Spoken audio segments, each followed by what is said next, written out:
Hello students, welcome to our YouTube channel. So today we are going to start our topic that is cash flow statement and its format. तो यहाँ पे हम आज format देखने वाले हैं. आप लोगों को बहुत कंफ्यूजन रहती होगी कि फॉर्मेट कैसे करना है, इसका कैसे करना है और उसमें कैसे कैसे सीक्वेंस में रखनी है चीजें. तो ये बहुत ही इजी फॉर्मेट है. तो चलिए आके आज हम इसको देखते हैं. सबसे पहले हम यहाँ पर ओके तो आपको कुछ इस टाइप का एक फॉर्मेट बनाना है. ठीक है, तो यहाँ पर सबसे पहले हम यहाँ पर लिखते हैं अपना statement that is cash flow statement और यहाँ पे लिखेंगे हम फॉर द ईयर एंडेड. जो भी हमारा ईयर होगा जस्ट लाइक अभी हम जो भी कर ओके तो इस साल ये जो हमारा करेंट ईयर है 2025 है. ठीक है, तो इसका एंडिंग ईयर क्या हुआ होगा काउंटिंग के हिसाब से just like 31 March 2025. Clear. Then उसके बाद हम यहाँ पर अपनी हेडिंग्स लिखेंगे दैट इज पर्टिकुलर्स. इधर हम यहाँ पे लिखेंगे डिटेल्स. आप चाहे तो नहीं भी लिखें तो भी चलेगा. और यहाँ पे आ जाएगा हमारा अमाउंट. आप इसकी जगह रुपीस का साइन भी लिख सकते हैं, कोई इशू नहीं है. तो सबसे पहले हम यहाँ पे लिखते हैं. हमारे पास आप लोगों को पता है 3 एक्टिविटीज होती हैं, ऑपरेटिंग, इन्वेस्टिंग, फाइनेंसिंग. तो सबसे पहले हमारी जो एक्टिविटी है दैट इज ए पार्ट. यहाँ पर हम लिखेंगे cash flow from operating activities.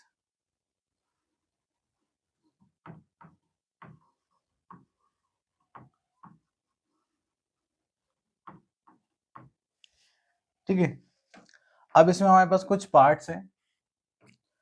तो इसके बाद हम यहाँ पर लिखने वाले हैं net profit before interest and tax.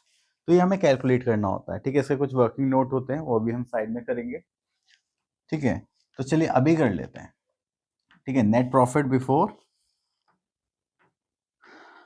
Interest and tax ये कैसे निकाला जाएगा. तो सबसे पहले हम यहाँ पे लिखेंगे नेट प्रॉफिट जो हमें क्वेश्चन में गिवन होगा. और ये कैसे फाइंड आउट करेंगे हम क्लोजिंग माइनस ओपनिंग करके. अगर आपके पास कोई भी रिजर्व है जस्ट लाइक जनरल रिजर्व तो उसको हम यहाँ पर लिखेंगे. ठीक है, उसके बाद आता है हमारे पास प्रोपोज डिविडेंड और डिविडेंड कोई सा भी हो उसको हम यहाँ पे ट्रांसफर करेंगे. यहाँ पे डिविडेंड लिख लेते हैं.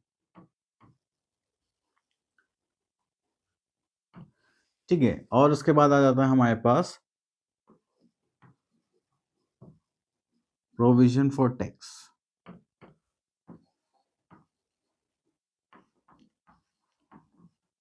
ओके, तो ये सब चीजों को सम अप करके हमारे पास क्या आता है net profit before interest and tax. तो हमें ये चारों चीजें यहाँ पर लिखनी होती है. क्लियर. तो ये वर्किंग नोट मान सकते हैं हम इसका. चलिए उसके बाद हमारे पास आता है okay, उसके बाद हमारे पास जो आता है वो आता है non operating expenses and non operating income.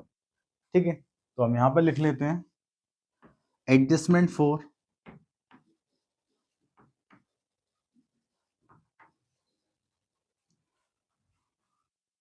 Non operating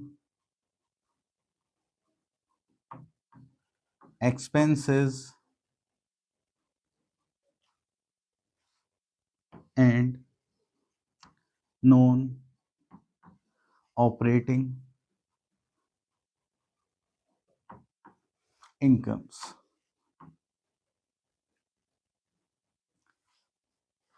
okay,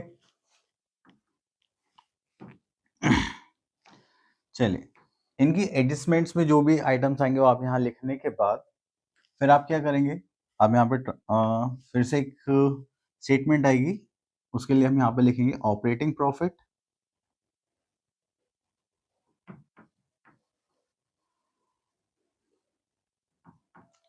operating profit before working capital changes. Okay, तो नेक्स्ट उसके बाद हमारे पास आता है वर्किंग कैपिटल चेंज होने के बाद भी तो कुछ होता होगा, क्योंकि ये तो चेंज होने से पहले है। तो हमारे पास यहाँ पर आते हैं current assets and current liabilities.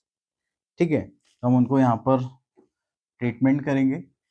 फिर हम यहाँ पर लिखेंगे लास्ट में कैश फ्लो और यूज्ड इन ऑपरेटिंग एक्टिविटीज।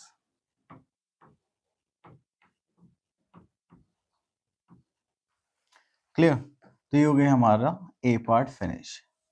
अब इसके बाद हम स्टार्ट करेंगे हमारा बी पार्ट। चलिए, बी पार्ट के लिए हम यहां पर लिख लेते हैं कैश फ्लो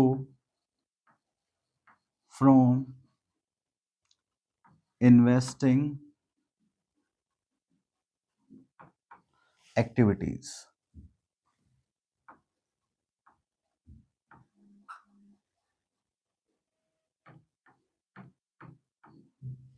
ओके, अब इन्वेस्टिंग एक्टिविटीज में हमारे पास दो टाइप के ही आइटम्स होते हैं फिक्स एसेट से रिलेटेड, या तो हम सेल करेंगे या फिर परचेज करेंगे। तो उसको करने के बाद फिर हम यहाँ पर इसके लिए एक स्टेटमेंट लिखेंगे। चलिए यहाँ लिख लेते हैं cash flow oblique used in investing activities.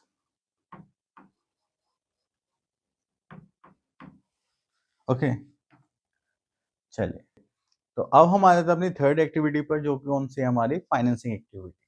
तो हम यहाँ पर आ जाते हैं थर्ड एक्टिविटी पर, that is cash flow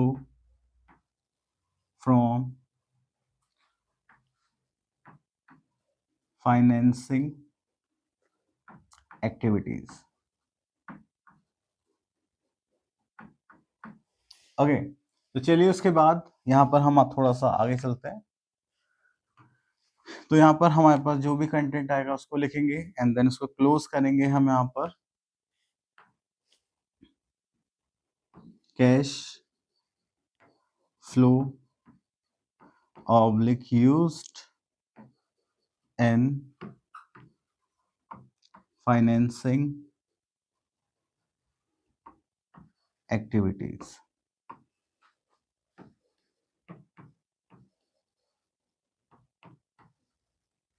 okay, चलिए हमने तीनों एक्टिविटीज कर ली। अब उसके बाद आगे चलते हैं। तो अब इसको यहाँ पर फिनिश करने के बाद हम थोड़ा सा आगे चलते हैं। अभी हो गया, अब इसके बाद हम यहाँ पर लिखेंगे D part.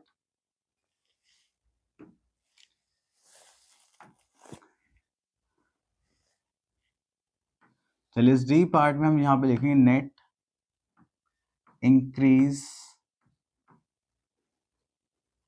In cash and cash equivalents.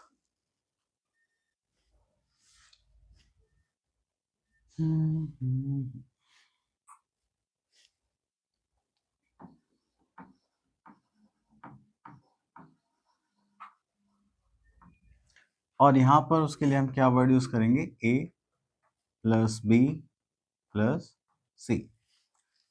उसके बाद हम यहाँ पर इसके बाद कुछ टर्म्स वो लिखेंगे just like opening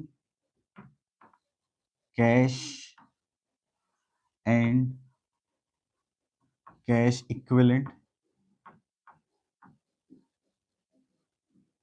and then इसके बाद हमारे पास क्या आ जाएगा, closing cash and cash equivalent. Okay, तो ये हो गया हमारा फॉर्मेट। ओके, देन उसके बाद हम यहाँ पर आएंगे हमने यहाँ तक कर लिया, net increase in cash and cash equivalent, then opening cash and cash equivalent and closing cash and cash equivalent.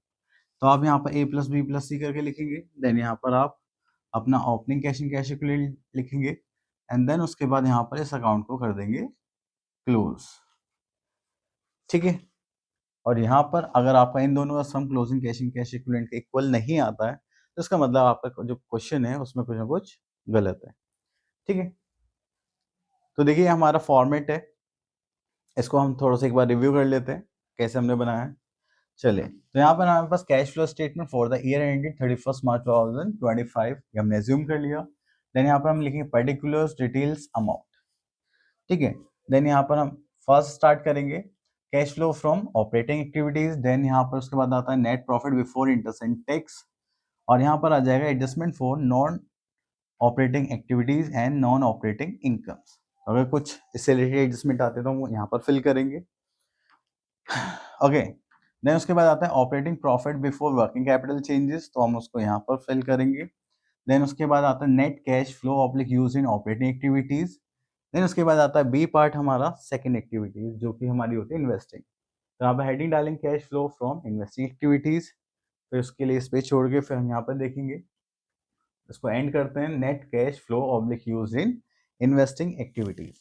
उसके बाद आते हैं हम थर्ड एक्टिविटी पे जो कि हमारी cash flow from financing activities, इसको एंड करेंगे यहाँ पर net net cash flow oblique use in financing activities. उसके बाद यहाँ पर है हमारे पास D part that net increase in cash and cash equivalent A plus B plus C. Then उसके बाद हम यहाँ पर opening cash and cash equivalent लिखेंगे, then closing cash and cash equivalent. इतना करने के बाद हमारा फॉर्मेट हो जाता है कंप्लीट। बट